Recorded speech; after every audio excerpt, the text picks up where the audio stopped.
Hello, dear book dragons. It's Matilda here. It's already a week into April, I think, and I've finally found time and energy to this video about the books I read in March. And I have been a bit lazy in my book diary, so I don't really have any pictures to show except the tiny little flower. And a little sewing needle. No, it's painting thing. Anyway, I read 9 books in March. I read 8 and listened to 1. And the first one I read was Emily Wilde's Map of the Otherlands, which is a reread because I read it last year when it came out. So this was in preparation for the third and last book. And I really enjoyed rereading it. Give it a 5-star again. I just love this series. It's so good. As it is a second book, maybe I shouldn't talk so much about it if you haven't read the Emily Wilde books, but they're very funny, and they're warm, and a bit of romance, but I would say it's maybe more friendship than romance, at least in this book. Or no, I think it's actually the first book. It's more about friendship, and the still having the writer hasn't forgotten the friendships from the first book, which I'm happy about. Even if we don't meet those friends in this book, because in this book Emily goes to Austria to find. Oh, I can't say it because if you haven't read the first book, you can't say what she's looking for. But she's looking for something special to help her friend, and yeah, it's very adventurous.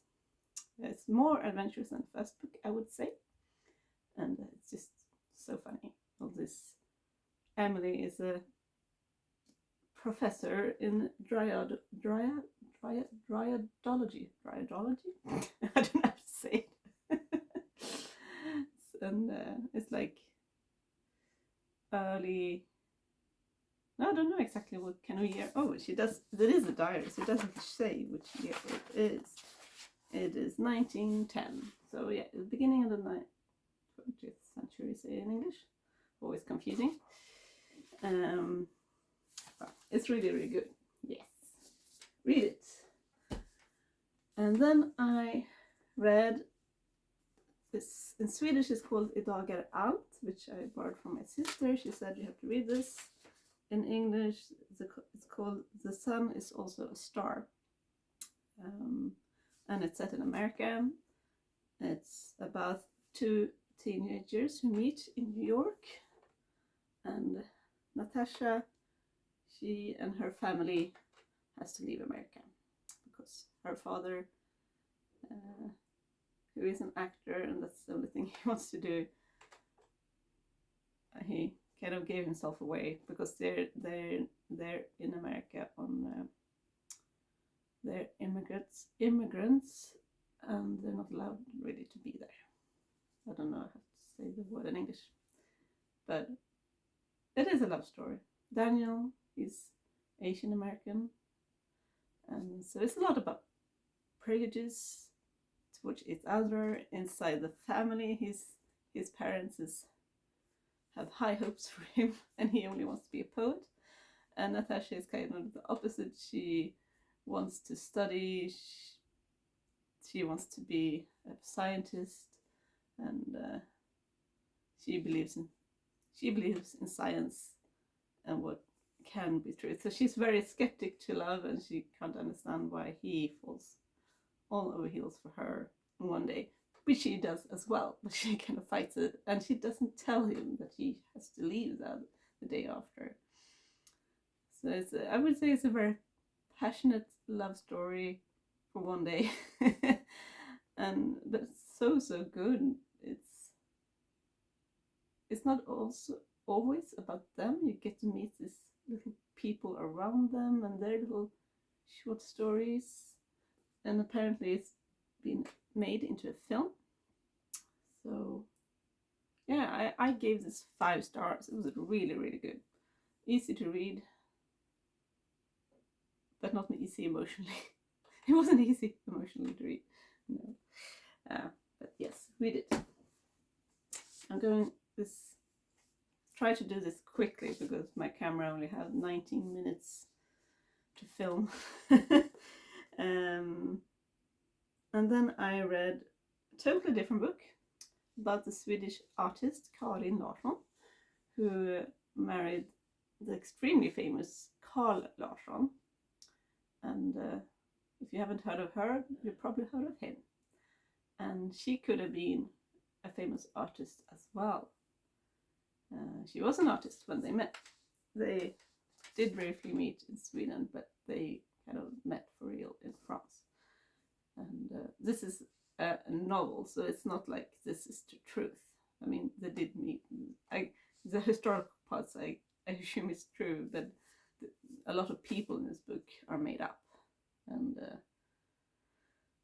the truth about that time, that women didn't really have that space to be themselves after they're married, because that's kind of the issue in the book, that Carl Larsson grew up in a very, very poor family. So all his life is really tries to prove that he's good, that he's good enough, that he is a good picture.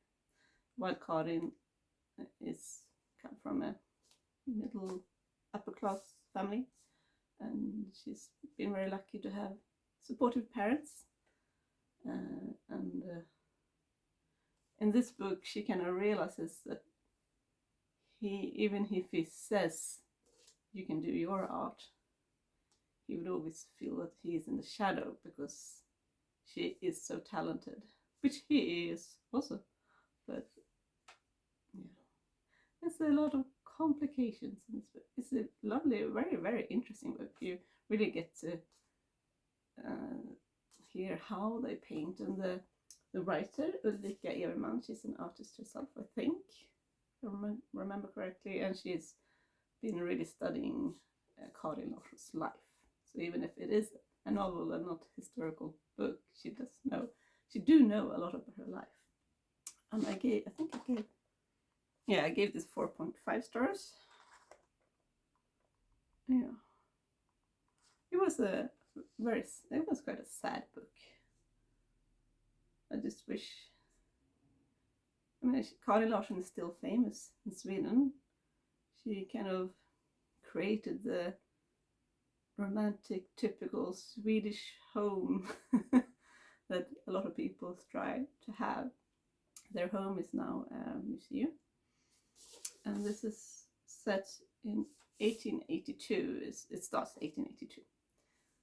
So I have no idea if this has been translated to English. I have no idea. But if you like reading about artists and their life, maybe just check if Ulrika Everman has anything translated to English. And then I read the last book, Emily Wilde's Encyclopedia of Fairies. Actually, I mean, I started this exactly after I finished the first one, but as I also read while going to school and work, I read 2 books at the same time, kind of. So this is last book, Emily Wilde's Compendium of Lost Tales.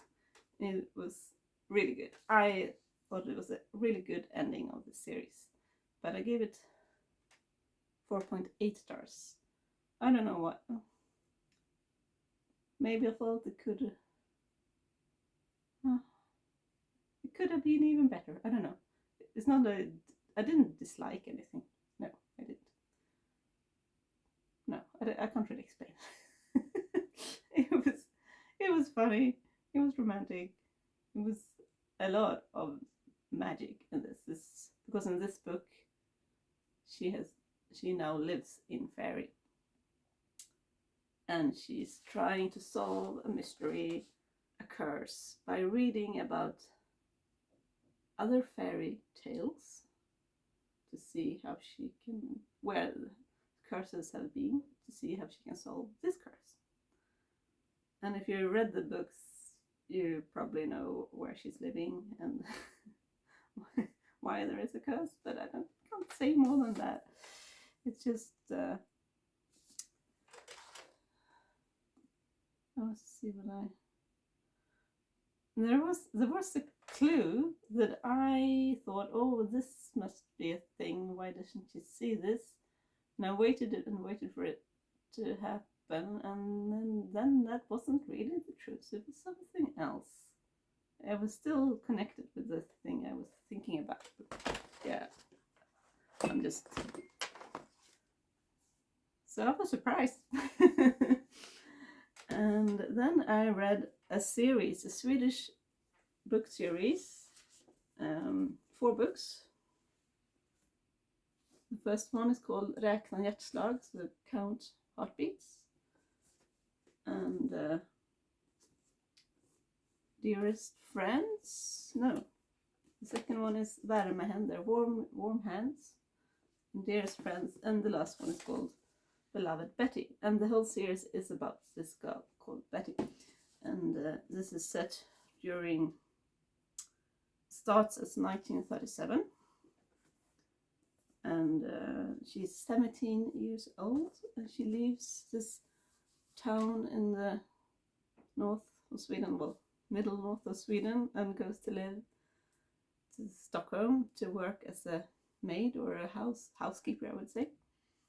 And so the first book is a lot about that, housekeeping and making new friends, and how it is to be a housekeeper in a rich family who has all the control. It's also a love story. So on the train down to Stockholm, she meets this professor in literature, and she loves reading books. So they start talking about that, and he gives her a book and his address. So she starts writing to him, and they talk about books, and they kind of fall in love with their letters, and they meet. And it's a lot of things going on in this book. It's always something happening. I think they gave the first book 5 stars, and then I gave the rest ones actually only 4 stars, because it was just so painful. So many horrible things happen all the time. It felt like she had never any time to just be happy, because it's just, yeah.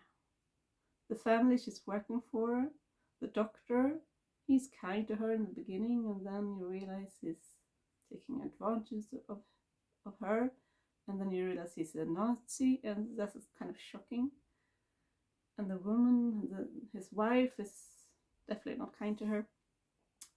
And it's just, so what's good about the book is that everything is not black and white. Everyone has so many different levels.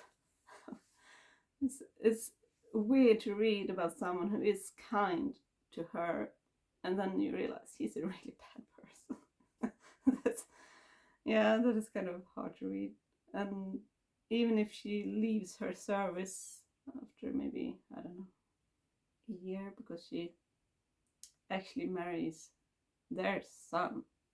Not that she wants to marry their son, but he kind of saves her when she becomes pregnant with the professor. And their life together is not very happy, because he's gay, and he tries to be nice to her, but he has so many problems with alcohol and money issues, and so it's just problem after problem. And yeah, so they're really interesting and good. She writes very well, I would say, and so frustrating to read, and you really feel sorry for Betty of all the problems. Even there are really nice things going on as well. She meets another man later when she thinks her beloved professor is dead, because he goes to Europe just before the Second World War starts. He and his brother goes to Paris, and for something, and they don't come back for years. And so the letter stops to come, and she doesn't know if he lives or not. And when she does meet him again, she is married again.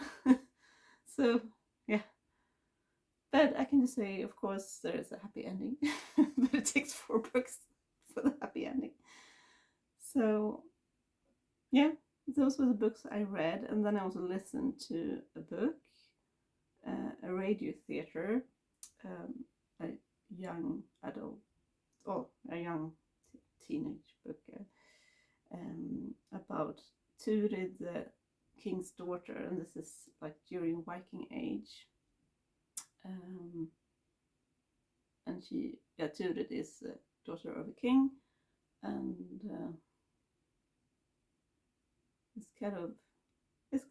it's quite violent, because there's these groups of people who attack them, and she has magic. She can see visions of things to happen. It was really interesting. There are several other books, but I don't think they have been made into radio theatre, so, and I don't feel I have to read them. I'll listen to them or read them. But it was an interesting book about a very violent time in our history. So those are the books I read in March. I'll see you later.